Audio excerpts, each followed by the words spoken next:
has been followed by a panic among collectors of Egyptian antiquities. All over the country, people are sending their treasures to the British Museum, anxious to get rid of them because of the superstition that Lord Carnarvon was killed by the Ka, or double of the soul of Tutankhamun. These fears are, it is hardly necessary to state, absolutely groundless, unquote. It's also hardly necessary, folks, to add that the journalist fails to give his authority for the last sentence. The newspaper article continues, quote, "An avalanche of parcels containing mummies, shriveled hands and feet, porcelain and wooden statuettes, and other relics from the ancient tombs descended this week on the British Museum. Fear inspires these gifts, brought by every post. The belief that a dead king's curse is potent for evil after thousands of years won thousands of adherents on the day when Lord Carnarvon became ill. Few of the parcels received at the museum bear the sender's name. The owners, in their eagerness to wash their hands of the accursed things, have tried to keep their identity secret. The British Museum is a godsend to the superstitious. It offers a means of shifting the liability to expert shoulders. The museum authorities are used to such liabilities, having harbored the coffin lid of the powerful priestess of Amun-Ra for years. But they are not at all grateful for the present flood of gifts. The museum weathered a similar storm some years ago, when the story of the curse of the priestess of Amun-Ra became public. Sufficient scare gifts were received to fill a large showcase. A long chain of fatalities has been attributed to the curse of the priestess. Men who have made fun of the superstitious have died within the year. Another story is that a photographer took pictures of the priestess and placed the plates in his safe. When he went to look at them some weeks later, the glass had become a thin brown powder, unquote. Now let us consider the rational explanations, so-called adduced by science in disposing of the superstition of the king's curse. Dr. Frederick H. Cowles, FRGS, famous British scientist, declared in an interview years ago that Lord Carnarvon and a number of workmen engaged in excavation met their deaths as the result of a poisonous and almost invisible dust placed there purposely by the wily priests to bring destruction upon the violators of the dead. Quote, "This poisonous dust," unquote, says Dr. Coles, quote, "analysis of which has baffled scientists, was scattered about the tomb. Lord Carnarvon was not the only one to note its fatal property, as a number of workmen engaged in the excavation were likewise stricken. Most of these died a lingering death, but others, greatly impaired in health, have recovered," unquote. There is nothing in the learned doctor's explanation, however, to account for the fact that Howard Carter did not chance to breathe any of the noxious vapors, although he was more steadily engaged in the work of excavation than even Lord Carnarvon. It's also questioned how much science actually knows about this mysterious dust which defies analysis, for if it cannot be analyzed, how can it be either identified with certainty or even proved poisonous? The term poisonous dust is evidently the charitable term that covers a multitude of scientific shortcomings. Several years later, there was another revelation that they were stricken with some virus that inhabits ancient tombs. And who knows what the real story is?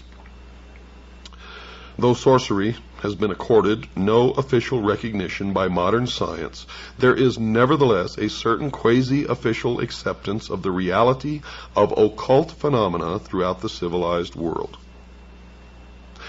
In a newspaper interview, Sir Arthur Conan Doyle illustrates the widespread recognition of the idea that the Egyptians knew how to surround their dead with mysterious guardian agencies which throughout the centuries visited their vengeance upon grave robbers, scientific or otherwise. In discussing with the correspondent of the Daily Express the death of a certain Mr. Fletcher, who had felt the wrath of Egypt's dead, Conan Doyle declared that the tragedy was caused by Egyptian elementals guarding a female mummy because another student of Egyptology, a Mr. Robinson, had begun an investigation of the stories of the mummy's malevolence. Quote, "I warned Mr. Robinson," he says, "against concerning himself with the mummy at the British Museum. He persisted, and his death followed," unquote. You may wonder where all this is going, but it becomes clear when you understand that the Egyptians inherited the religion of Babylon. So are we to presume that this single phase of ceremonial magic constituted the entire repertoire of the Egyptian thaumaturgists? You see, if they could manifest such surprising power, is it not probable that they possessed a knowledge of other natural hidden forces, forces as yet unknown to the modern public world, which is possibly of inestimable value, which may still be contained within what is called the secrets of the ages, which is guarded by the modern mystery school, which is still the ancient mystery school brought forward through the ages?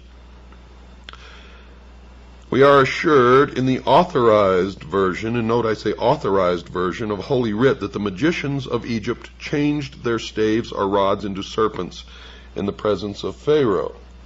The modern scientist does not live who can duplicate that phenomena, yet if he happens to be a good Christian, he is in somewhat of a dilemma. We can pass over all the desperate efforts to disprove the magical powers of the Egyptians as arising not from a mature knowledge, but from a desperate prejudice. You see, magic is too ancient and too universal to be explained away by mirrors, wires, and hinges. In Egypt, we are dealing unquestionably with true manifestations of occult power. The learned author of Art Magic presents what may be accepted as a reasonable, accurate estimation of the priest-magicians of the old Egyptian mysteries. Quote, "They were highly educated, scientific men. They understood the nature of the lodestone, the virtues of mineral and animal magnetism, which together with the force of psychological impression constituted a large portion of their theurgic practices.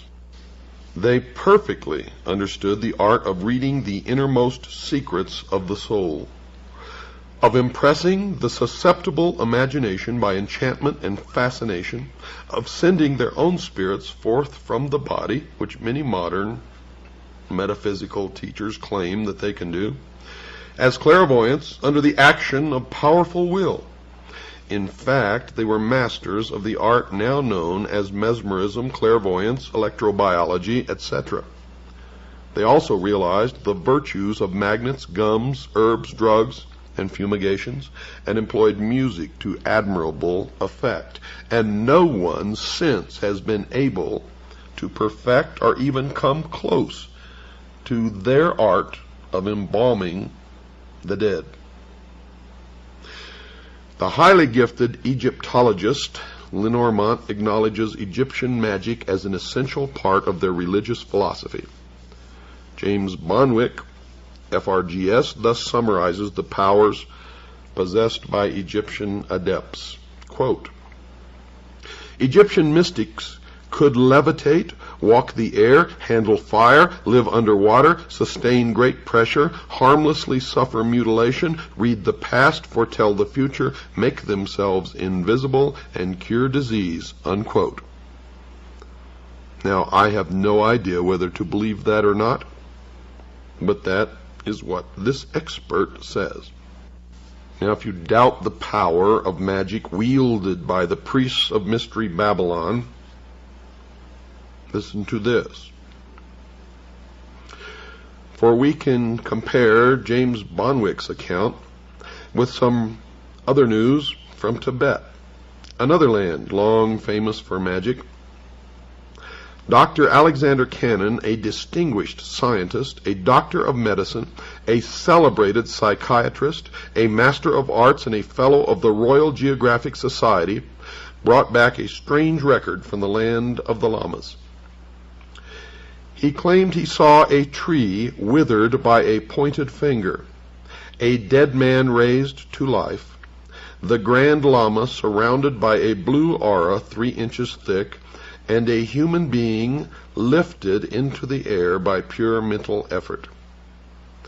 The London County Council called upon Dr. Cannon to resign his post as the head of a noted institution for his remarks, but later, strangely enough, after further inquiry, withdrew the demand.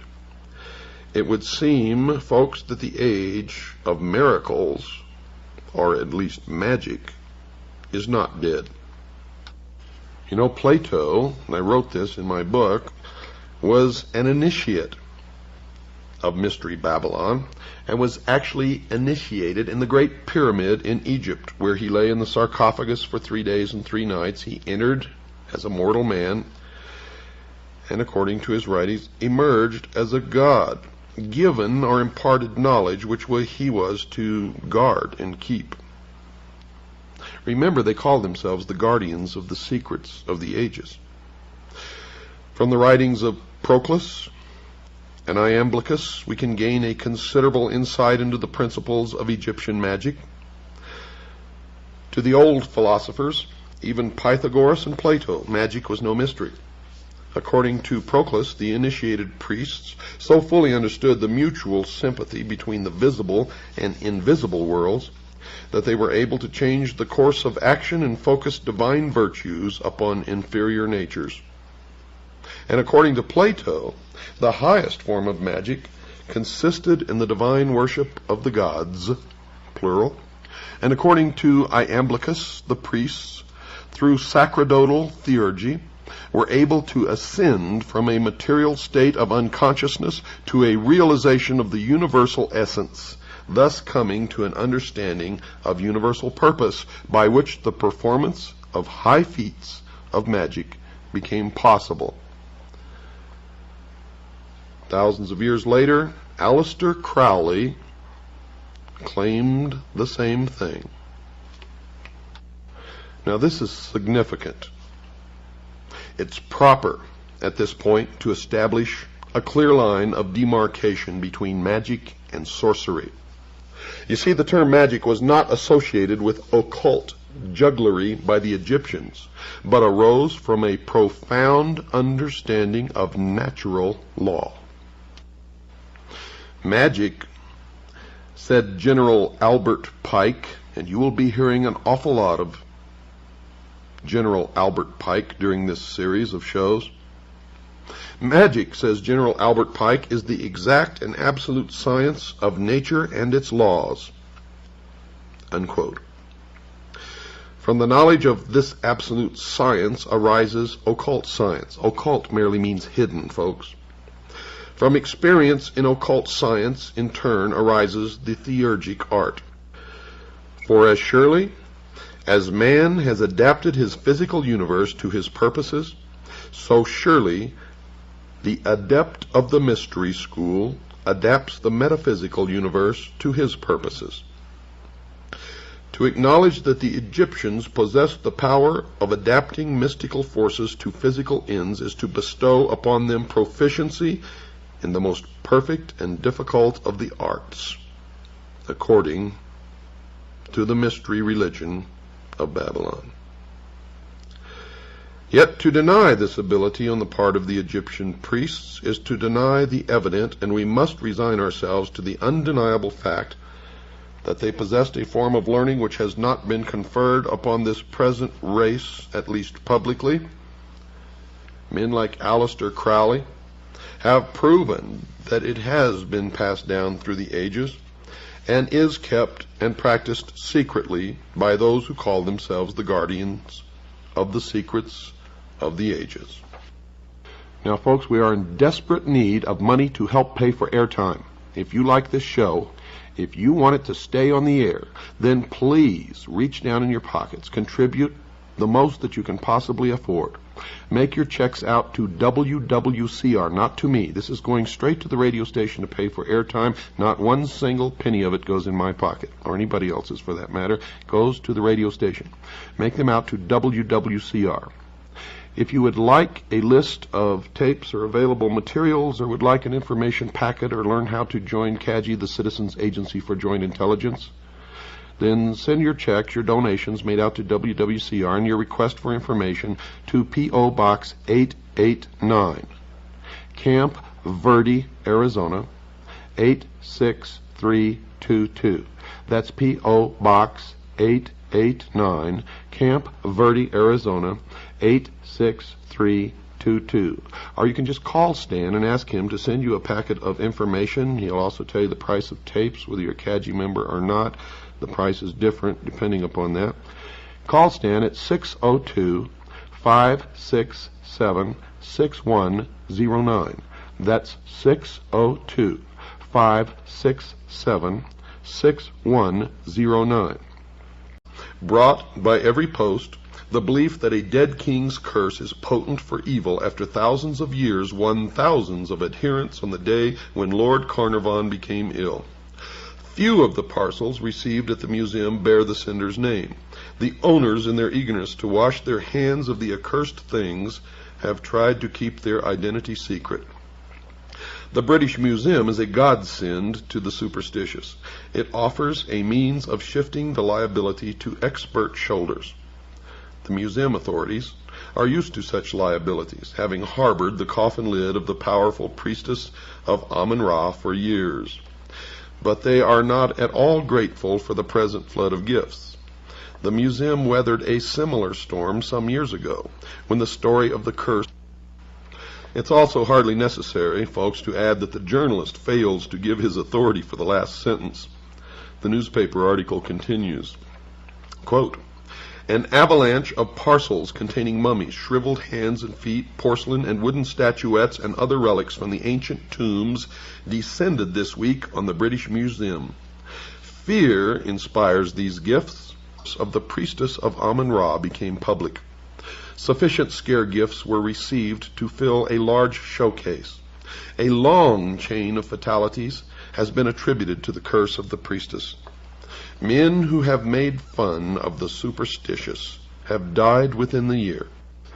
Another story is that a photographer took pictures of the priest and has been followed by a panic among collectors of Egyptian antiquities. All over the country, people are sending their treasures to the British Museum, anxious to get rid of them because of the superstition that Lord Carnarvon was killed by the Ka, or double of the soul of Tutankhamun. These fears are, it is hardly necessary to state, absolutely groundless, unquote.